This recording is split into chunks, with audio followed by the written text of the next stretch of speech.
Welcome to the Anne Cologne Show.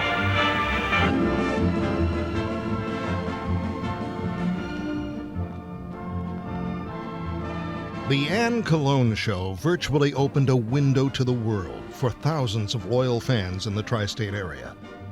It became the show in Fort Wayne. Anyone and everyone seeking publicity would jump at the chance to appear on the Anne Cologne Show. You come on Anne Cologne Show, #1 show, you get free PR, and Anne gets her interview. Van Dyke Show, which you are a member Well, of. as I told you, I've been in show business close to 40 years. My, doesn't he look young for being so old? Clean living, folks.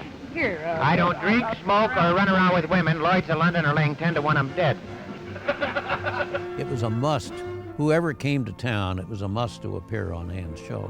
It's been real nice seeing you again, Bob. Thank you, Ann. So Come nice to to Fort see Wayne you. soon, will you? I heard about you, and it's nice to see you. What do you mean you heard about me? No, I heard about you and your show and everything. Yeah? Yeah. Well, This is one of the most famous dresses. Beautiful Marlene Dietrich as a jewel thief with Gary Cooper. I mean, it was very glamorous, and Anne Cologne was a glamorous figure. Once you met her, you never forgot her.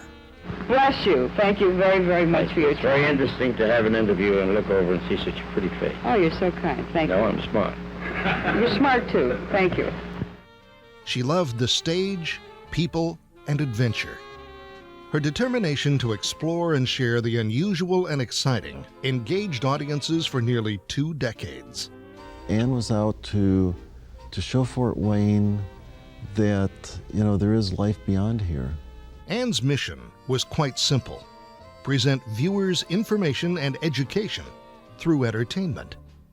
It's easier to learn if you're entertaining at the same time. And I don't mean you have to jump up and down for joy or laugh or crack jokes or anything of that nature. But I think if everybody's comfortable and you learn one thing about either the person or the subject matter, that's all that you needed to do. But of course, I always wanted to do more and learn more the easy way.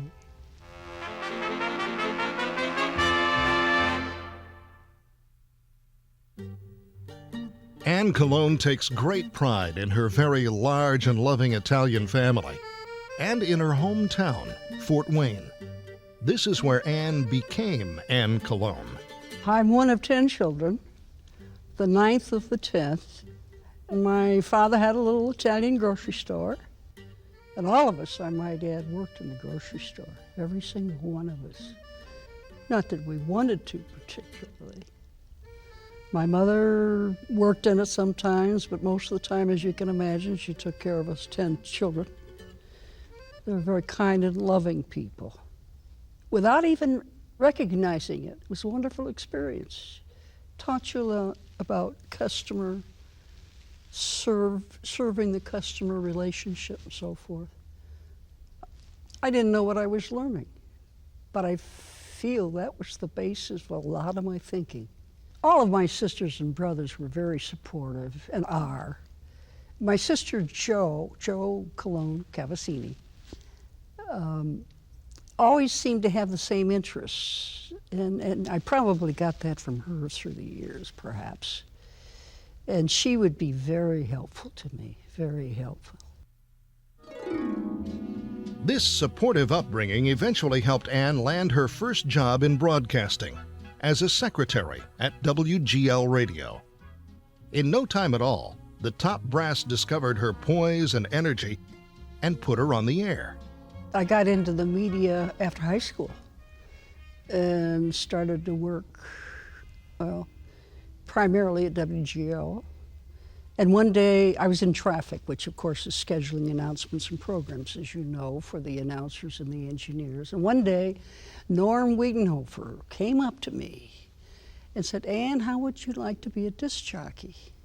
I said, "Sure," not knowing what I was getting into, obviously. We would write scripts. Len Davis would spin the records. And after a while, the scripts went out the window, and I played my own turntables and ad-libbed, and that was it. Was on the air for 8 years. As the first female disc jockey at WGL Radio, Anne gained a solid reputation and a devoted following, However, none of this prepared her for the dramatic change she was about to experience.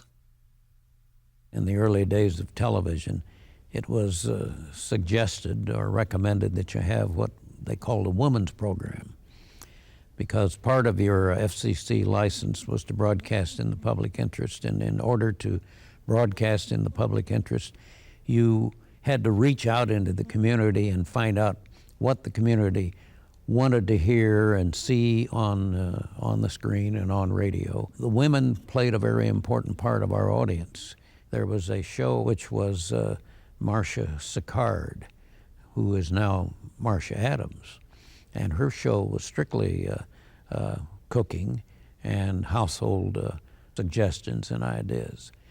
And there was a show at WLW TV in Cincinnati, and it featured Ruth Lyons. And Ruth Lyons was a new breed of host for a women's show. She was vibrant, she was funny, she was loud, and she had a lot of interesting guests. But it became quite famous in this part of the country, and began to gain a lot of notoriety. And so we were looking around for somebody that could be different than just the regular women's director. My salesman came to me and said, you know, we think we found who you ought to have for this women's show. And I said, who is it? And they said, Ann Cologne. So we auditioned her. It was on a Saturday, and I frankly was more concerned about catching a plane to Chicago, because I was going to meet a friend and we were going to see some shows and whatever. But they sent me into the studio and they'd ask me questions very informally, and I answered very informally. And right in the middle of that audition, a fly drove me bananas. It was swirling around me. I thought, I'll never make it, guys, never make it. Well, finally I just stopped and got the fly. What are you going to do? She had kind of a loud voice in a way, and she had a loud laugh. We could hear her laugh all over the building. She had that something that we said, this is it. At the time of the interview with them, I said, now, gentlemen, there's one thing I really want you to understand. I am not a home economist. And I admire home economists, don't misunderstand. That's not my bent. I just want to entertain and inform the viewers at home. That's all I want to do. And so it began. In 1958, Anne Cologne began her employment with WANE TV 15, hosting The Woman's Page. Wasting little time, she was on the air on her first day. I didn't know one camera from the other, and I certainly wasn't all that aware of time cues either. I thought they were just saying, hi, Ann.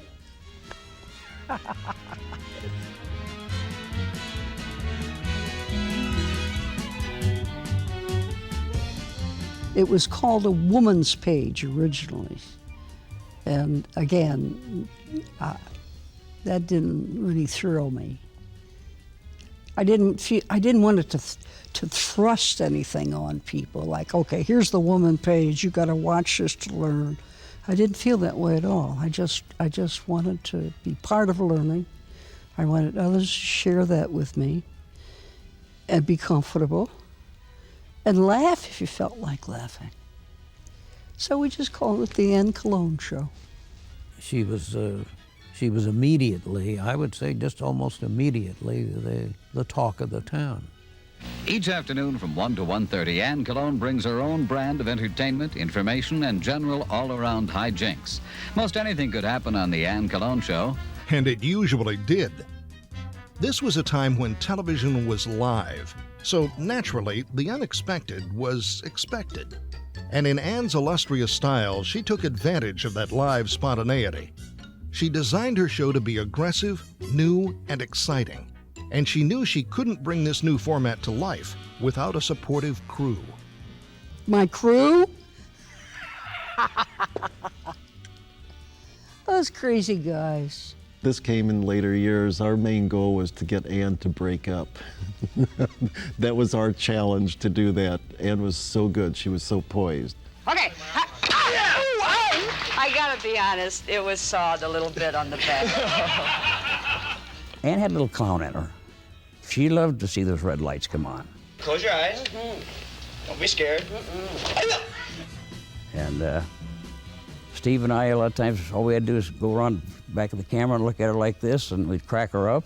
I want to talk to you about that coat one of these days, kid. What coat? This one? Ragbag Charlie. What's the matter with this coat? It's very good. It's very informal. I didn't think we were going to get this interview.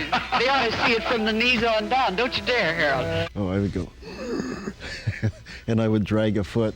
3, 2, 1. Hi, this is Anne Cologne speaking to you from Hollywood, California, where we've chatted with such They'd get me in more trouble. There was a lot of times you get that 30, 40 seconds, we're coming out and we weren't ready to come out. But by the grace of God, something would happen. We'd come out and it flew.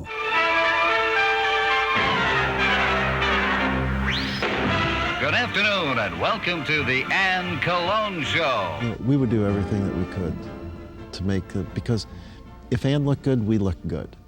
I mean, it was that simple, Of course, if Ann was the type, if you came out and you had a problem, you could tell her to fill for 17 minutes, she could.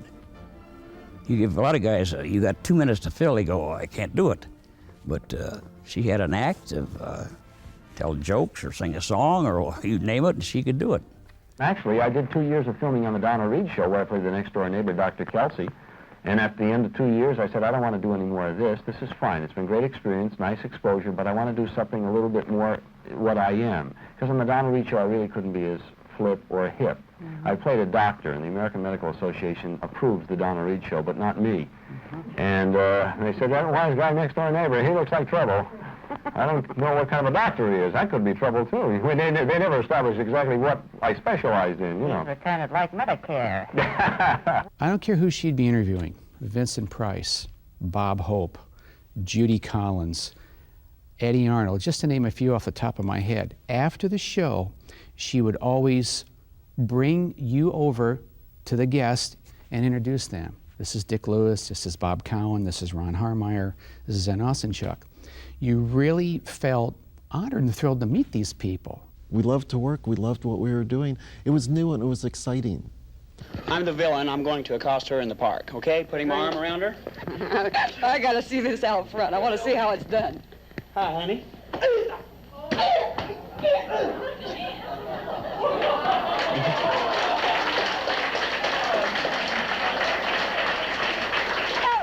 Could you do that to a handsome guy like that? I think I'd just let him accost me. It would seem to come, the studio would come to life. I mean, Ann would walk in the room and it was just like, it would literally lighten up a room. It would literally lighten up. I mean, Ann's here we go. We don't know what we're gonna do, but here we go.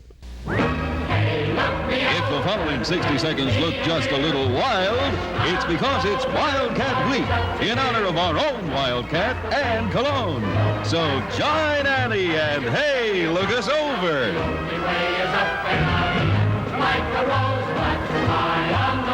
It's rollicking Roland Smith and Bill Jenner.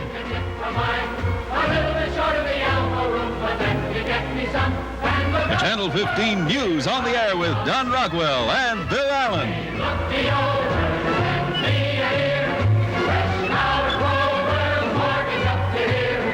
People behind the scene.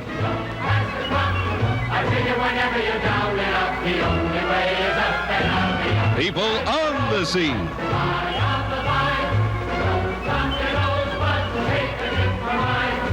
And in the scene. So join us Wildcats at WANE-TV and strike oil with Channel 15, your station for top TV entertainment.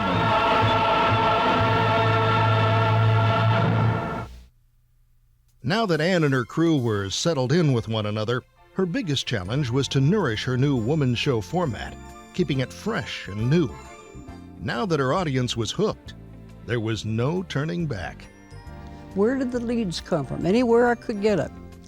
I would read that somebody was coming into the city, or I'd think about ideas of just everyday life. or activities that were fun related, newspaper, other television, radio, just anywhere where it popped in my mind. This scene is repeated in our Channel 15 studios 5 days a week, 52 weeks a year. Anne Cologne making last-minute preparations for her daily half-hour with viewers in the tri-state area. A ritual that is now 10 years old and yet is always fresh, new, exciting, and as unpredictable as Anne Cologne herself. Anne produced her show, and she wouldn't have had it any other way. She meticulously researched, coordinated, and planned every second of the show, taking advantage of every resource available to her. CBS would arrange what they called junkets, and a group of about 16 of their celebrities and their stars would go to the junkets, 8 in each day. And that was kind of tough, doing 8 interviews in one day, believe me when I tell you that. But at any rate, they arranged it with their stars.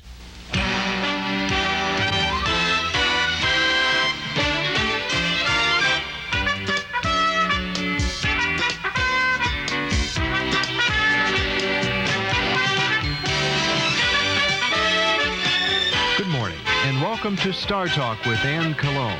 This morning, Ann interviews more of your favorite CBS series stars. Now, here's Ann. Thank you, Dan, and hello, everybody, and thank you very much for joining us for another session of Star Talk. Well, Andy, in addition to playing an instrument, you're a great singer, too. No, I'm not a great Well, singer. yes, as a matter of fact, now, your biography says that you wanted to go into opera. I did, but I've told this joke on myself a lot of times, and it's true. I went off to an audition one time as a singer, and guess what I sang? Dancing in the Dark. And after it was over, now my wife, she sang something, she sang In the Still of the Night, and she was the only one there that did get to sing all the way through. It was a big open audition, about 225, 50 people. After it was over, the fellow told me, he says, you didn't sing too good. Said, your voice is over-brilliant, almost unpleasantly so. And I started telling jokes right that minute. When you write a play, do you have someone in mind to do the roles as you're writing it? Or does that come much later for you? No, Don't Drink the Water was written for, I wrote it specifically for Lou Jacoby and Kay Medford, because Lou is one of the funniest men that I've ever seen. Lou originally played the father in Come Blow Your Horn on Broadway and was sensational, and Kay Medford played the mother in Bye Bye Birdie. And the two of them were both such standouts in those shows that I thought to combine them as a husband and wife in that situation would be funny. So I wrote it for them. And so we've gone these TV junkets, and I loved it because as we're waiting, you had a chance to listen to other people interviewing. And some of the questions were so trivial. And then Anne would come, and she would get down to the core of things. In your youth, as I understand, you had a severe problem, stammering, stuttering. I still do, yes. I am a stutterer, have been since the age of 8. Oddly enough, the move from the south to the north, I was born in Mississippi and raised in Michigan. That move was traumatic for me. You'd think that a young black person would say, well, the promised land. No, for me it was an uprooting. She researched heavily. I know she spent weekends just going through. She would come into work on Mondays. You'd see her come walking in. She'd just have stack of things. But when you and I constantly discuss contemporary events in terms of wars and riots and dollars with cancer and race restiveness and ugliness, when it's the exceptional, the misfit, the offbeat, the demagogue which preoccupies the front page, then it's not a proper reflection of our America the Beautiful. It's a funhouse mirror. I wanted to know as much as I possibly could about the person and or the subject matter. And of course there was plenty I had to learn, don't misunderstand, but I'd give it a lot of thought. What traits and or talents would you say one must possess to be a good actor or actress? Well, I think first of all one must have the talent to act. But the thing that one must have if one wants to be in the theater is the ability and the desire and the passion to work. Cliff, it's very obvious to me that one of your favorite subjects at the moment, and probably will be for a couple of months to come, is a movie called J.W. Coupe, which you wrote, directed, produced, in which you star, And what is it all about? Well, what's J.W. Coupe all about? Yeah, right. It's about all of us. It's a story about a rodeo cowboy and his attempts to catch up with a lost decade. But in that story, we can all identify because we're all involved in what's happening to all of us, which is change. And knew how, what questions to ask when to get a response, make a smooth interview, no matter whether they were tired, they were grumpy, she could pull it off. Bob Hope and I were just talking about I think the last trip to Fort Wayne that you made, Bob, was one of the first acts to open our Coliseum there. That's right. That's right, with Marilyn Maxwell, wasn't it? Right. Right. And you packed them in, all 10,000 seats, and there's been only one other person to do that in the past 10 or 12 years, and that's been Liberace. When you come Well, we back, work alike, Liberace and I. Hey. Yes, we do. Do you plan on coming back soon? Well, I hope so. Listen, invite me. And he knew a couple of people in Fort Wayne, which helped a great deal. He liked Fort Wayne. Of course, he played the Coliseum, and the place was jammed. And, you know, Ann, I go back a little with the Amboy Theater there. Years ago, it was sort of a stepping stone for me when I was on my way up. The Amboy Theater, yeah. As master of ceremonies for 4 weeks, and got me a little bread when I needed it. Do you care to say how many years ago that was? It was a few. It was a few. I know that Crosby was going west on the original wagon train at the time. That long ago. Thank you, Mary Tyler Moore. Thank you. Mary Tyler Moore. Sure. And Ed Asner. Thank you. It's a great pleasure. Thank you. Thank you. One reason I have to go back right away is I'm designing a dress for Elizabeth Taylor, who's going to present one of the big major awards. Can you tell us anything about it? It is soft, chiffony, floaty, beautiful, long, clear to the floor, and very simple. No beads, no feathers, no lace, no trimming, no nothing. Just a beautiful dress, very soft.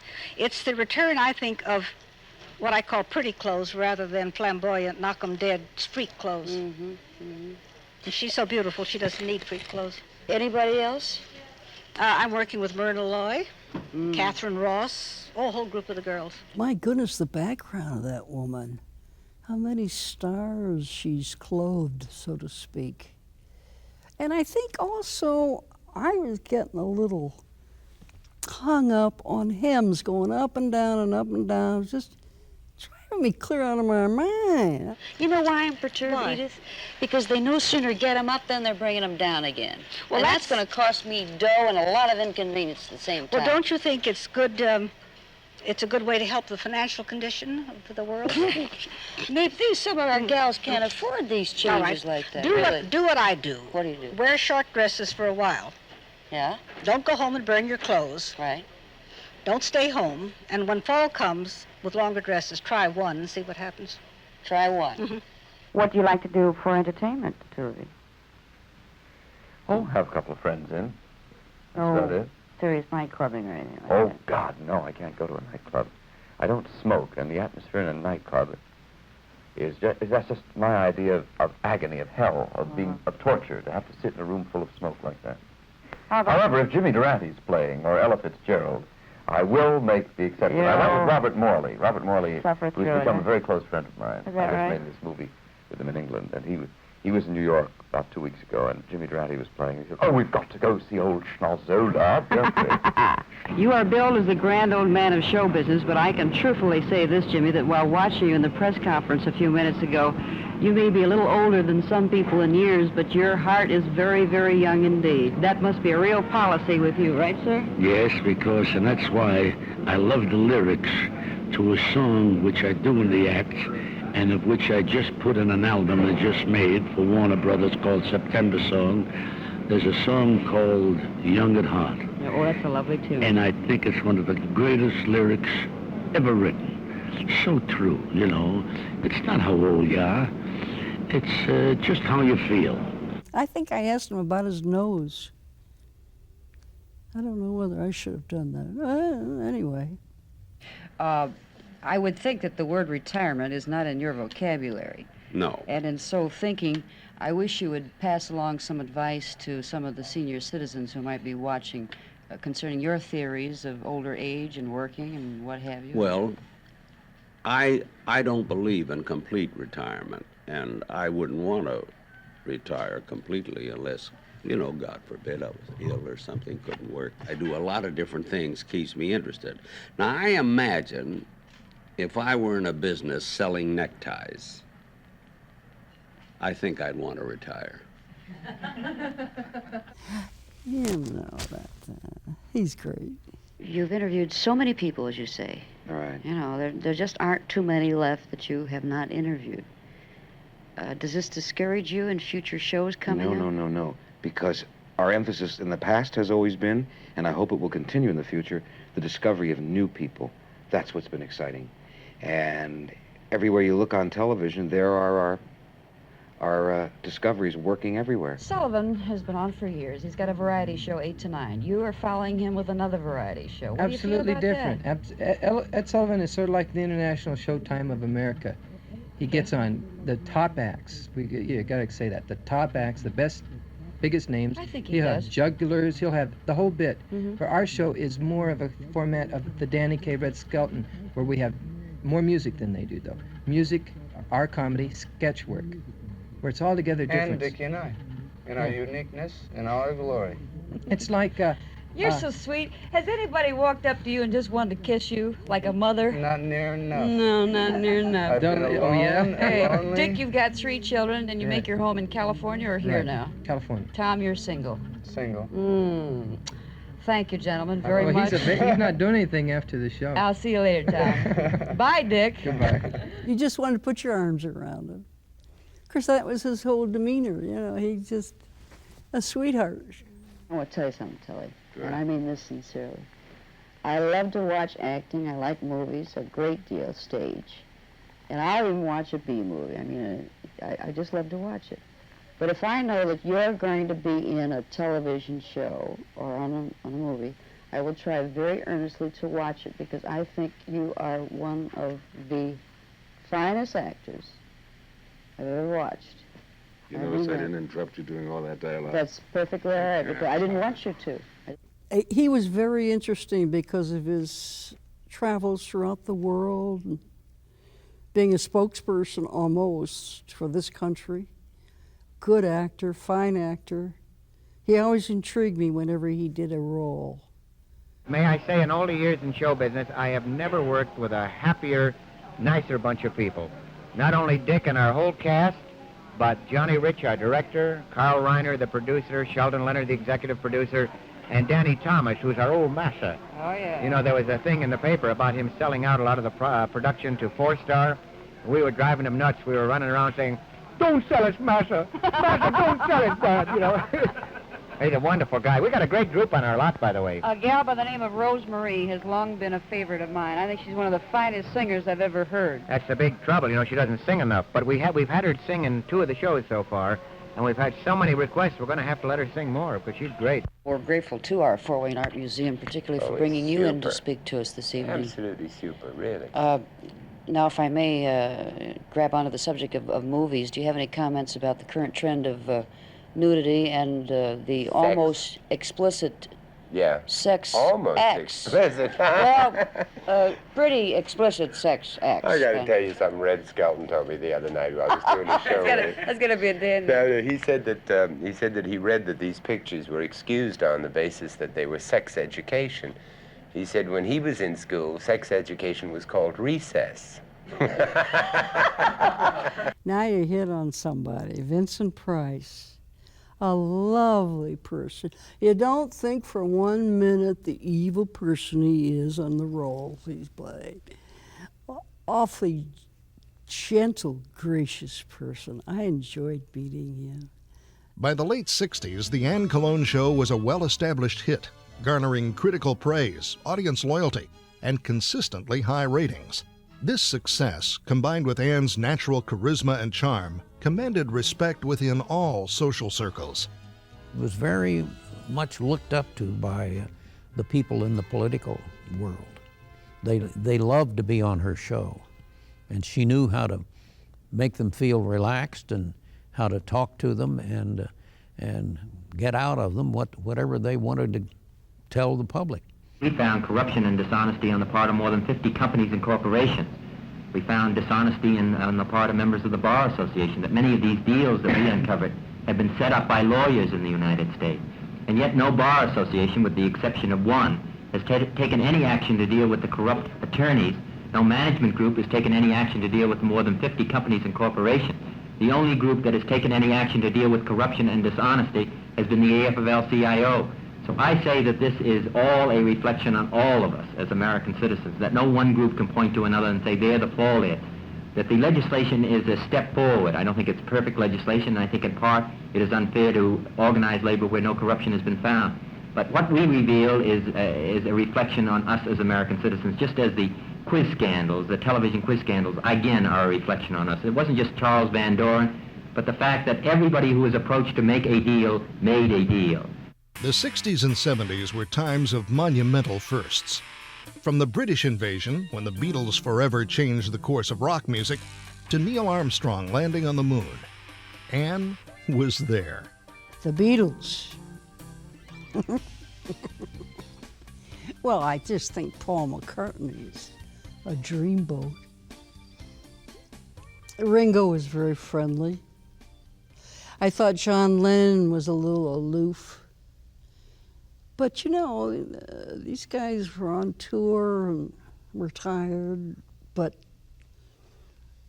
I just kind of had the feeling that John wanted to be someplace else other than where he was.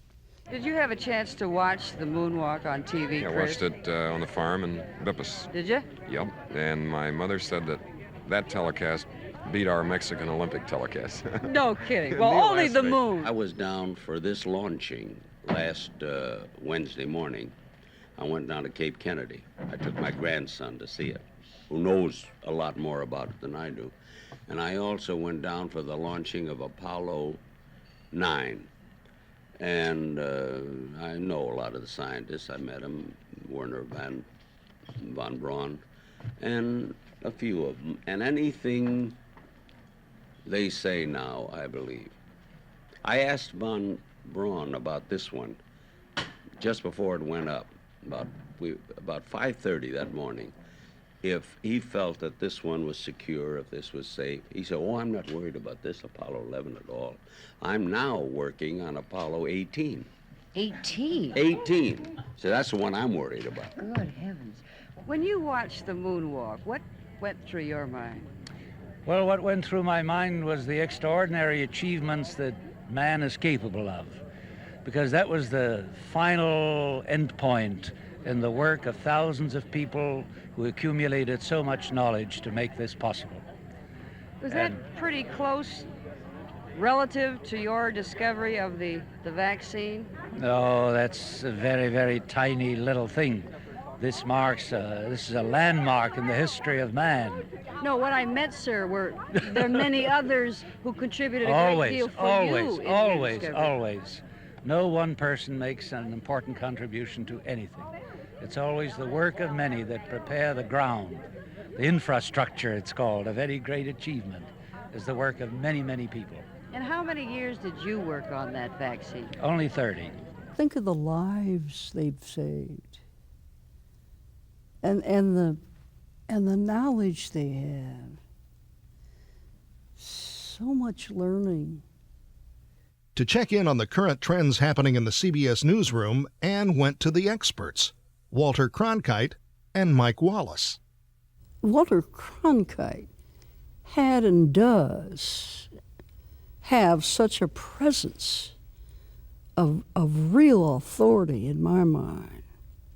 We have done a great deal more investigative reporting than I would have dreamed we might have accomplished in just a year and a half, and we're going to do a great deal more of that. That's interesting. You get into a pile of trouble, too, can't you? Oh, sure. We spend as much time with the CBS lawyers as we do with our news staff on some of these pieces, but our revelations on pep pills and goofballs, amphetamines, barbiturates, which is still going on and won't stop until we get some legislation which is required. That created a great deal of furor in Washington. A revelation of gun sales, of the ease with which one can buy heavy weapons, which followed the UN attack by the Castro-Cubans, with the mortar shell. These things have created a great deal of furor and a great deal of interest. I'm not absolutely certain, forgive me, Walter, that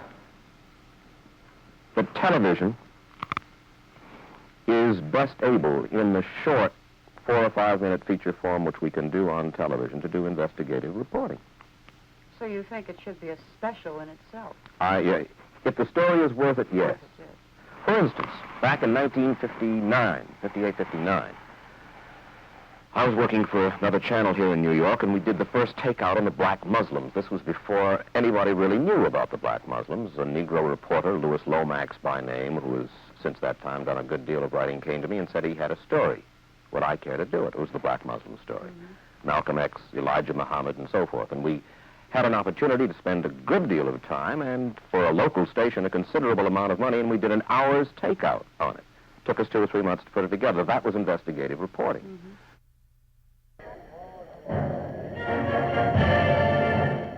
Ladies and gentlemen, we are now about to approach the climax of this wonderful evening.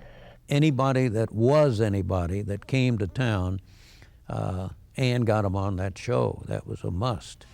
And one of the individuals, or one of the acts that she got on the show early on, was the Rolling Stones that were appearing at the, I think it was at the Coliseum. And boy, when the word got out that they were going to be on her show, it was unbelievable. I think we had people climbing the walls trying to get in out there. And here's Ann with the microphone, and here's Mick Jagger with his hand on his knee, rolling back and just laughing. And Ann was able to maybe get a person out of their stereotype context.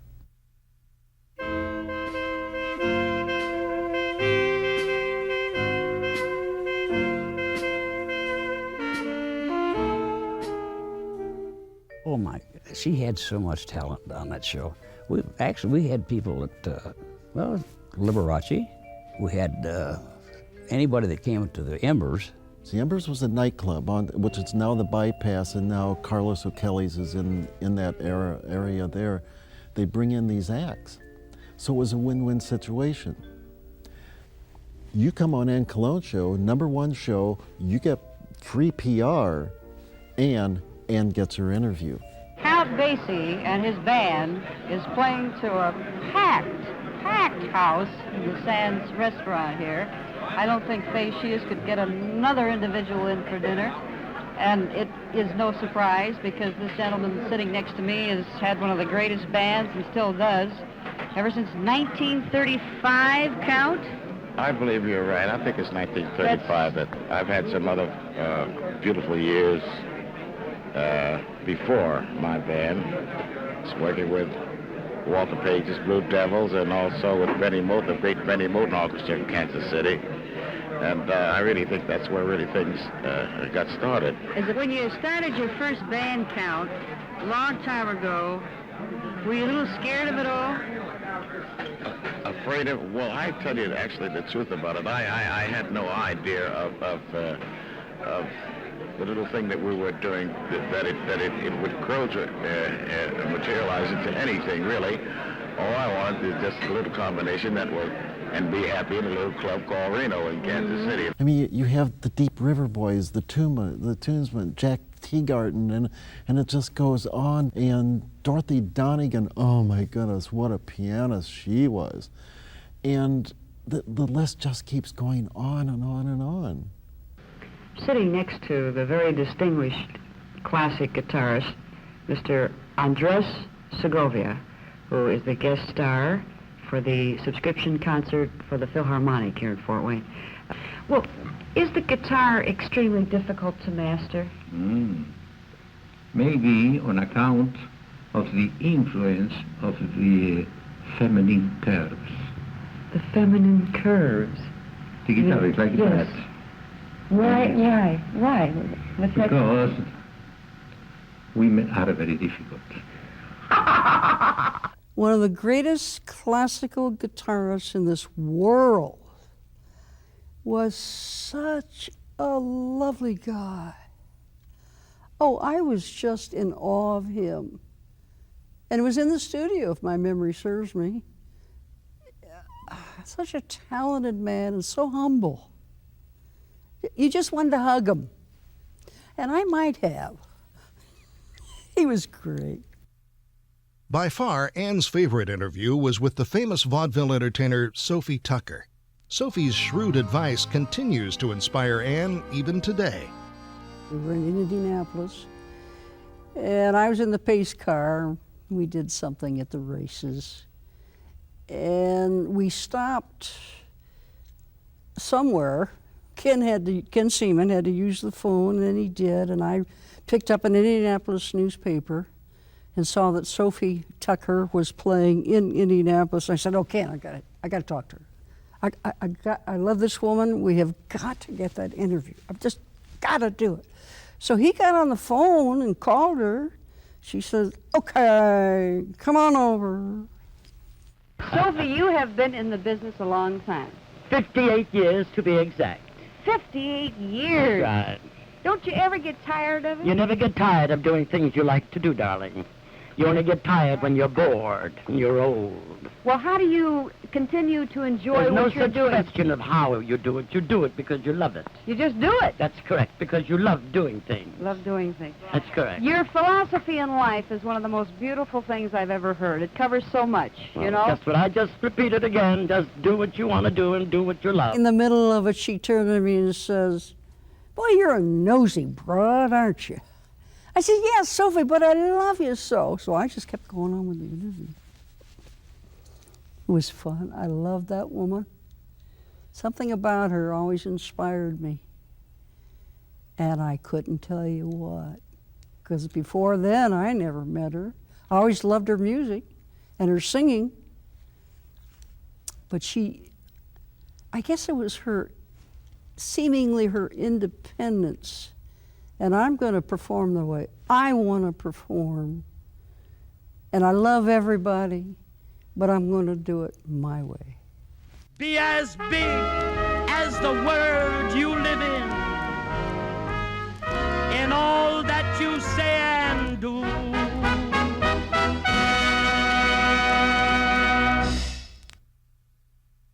Even though Ann rubbed elbows with the nationally famous, she never overlooked her own community. Anything that was going on in the community, Ann knew about it ahead of time and was making arrangements to see that they got on her show. Tonight is the world premiere of Night of Evil, and the producer-director of that movie is sitting right next to me, and his name is Dick Galbraith, and he's known to many of you. Dick, this is the first theatrical movie that you've made, right? Yes, Why did you choose Fort Wayne as the locale for this? That's really backwards. I had a sound stage here, and my crew lives here. So I really picked a property that was workable in Fort Wayne rather than choosing Fort Wayne as a location to produce a picture. It is a true story.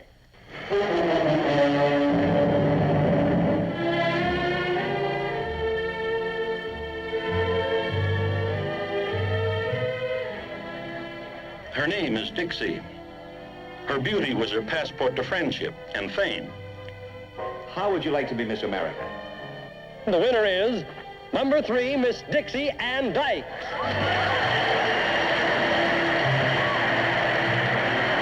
And her moment of glory brought explosively exciting romance. Gaiety and glamour were his gift to her.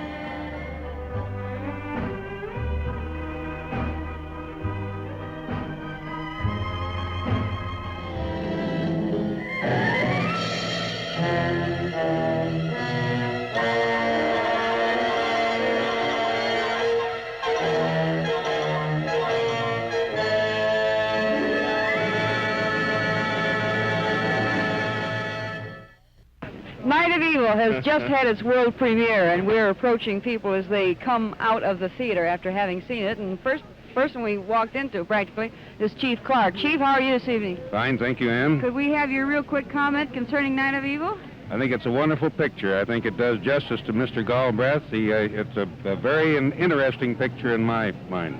It was real interesting, Mrs. Clark, to see scenes and people we know in Fort Wayne, isn't it? It certainly was wonderful. Did you like it? I enjoyed it very much. Very good. Thank you very much. I don't know that Fort Wayne had ever had a premiere of a movie before, or since, perhaps. So it was a big night. Felt important. In order to keep her show fresh, exciting, and unpredictable, Anne was not above including her own adventurous spirit. After all, anything on the Anne Colone Show could happen, and it usually did. Like the campaigning politician who will go anywhere and do anything, Anne is always ready to try new experiences, like skiing. Bend your knees, don't stand tall. Okay, here we go. Sit on, back, and to the side. There, girl, that's the way to do it. Now, did that hurt? Boar hunting in Indiana? Anne Cologne found it. The Anne Cologne Show reached new heights when friends talked her into parakiting. I didn't realize that. We go, fella! Oh, my! Oh, my! Oh, my! Hey, yeah. Now, that's better. When you... When you... Why is it swaying back and forth, fellas? Not supposed to do that. You didn't tell me that's what was going to happen. It was more for variation than anything that I wanted to do particularly. As a matter of fact, after the paracite, I had read where someone was killed doing that, and I thought, oh, Lord, thank you. I mean, you went up 80 feet. It was so great up there. I don't think you could ever be closer to God. At least I felt that way, and I was praying too. But it was an experience. It was exciting, and I wanted to excite the viewers too. As a manager of the station, I sometimes would shake my head and wonder, what did I have a hold of here? But we just kind of turned our heads the other way and let her go. On Wednesdays and Fridays, we had audience participation day. We'd have 100 guests in there. Usually these were women's groups from all over the viewing area. They would come in and they would have a buffet, and Anne would walk in about 45 minutes before airtime, and she'd work the audience. People loved her. People wanted her autograph, pictures taken with her. I mean, she was just so charming. Anne and her crew worked hard to produce a strong and entertaining program, making it one of the highest-rated and longest-running shows in Wayne TV 15's broadcasting history. I can remember our sales department complaining because there were so many local commercials wanted to play on her show, and everybody wanted Anne to do the commercials. There were only so many minutes in a half-hour show, so the sales department would have to turn away business. She was an amazing individual. She was the right person at the right time for us, and she got started in television at the right time, the right person to be there.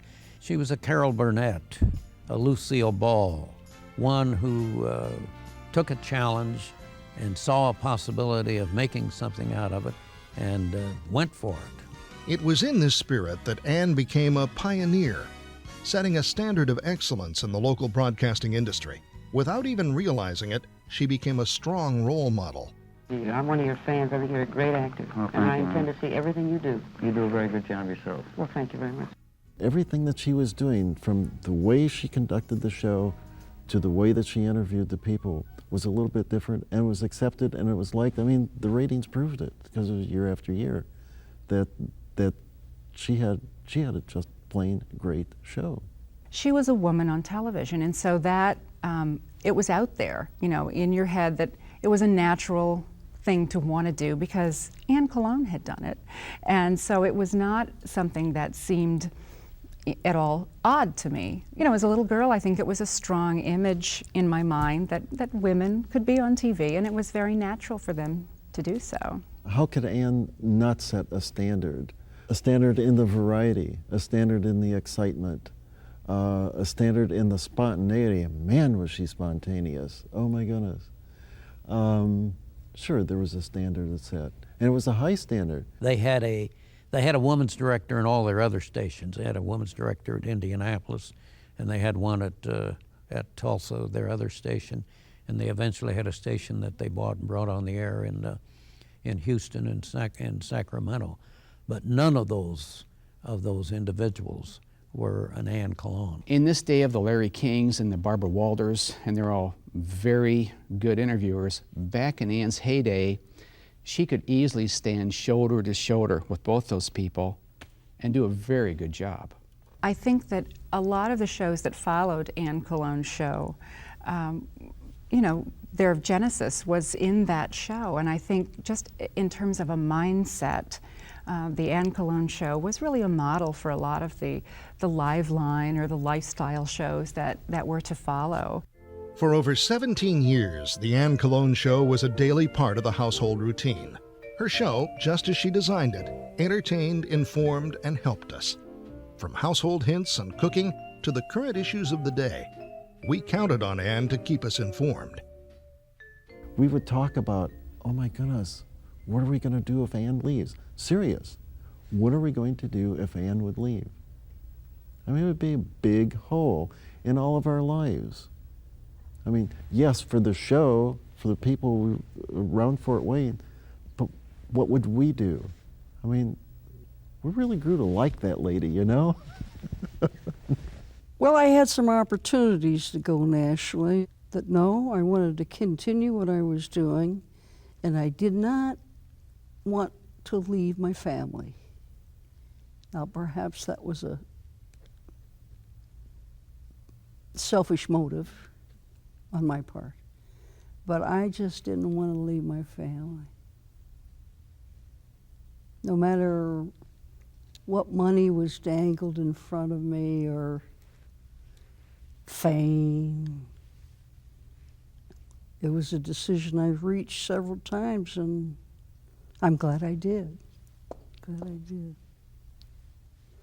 Who knows what might have been? She probably would have made as I look back on it, she probably would have made a very good news person.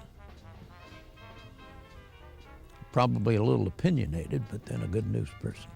And I remember Reed Chapman many years ago making a comment that Anne Cologne is Wayne TV. Anne was Anne.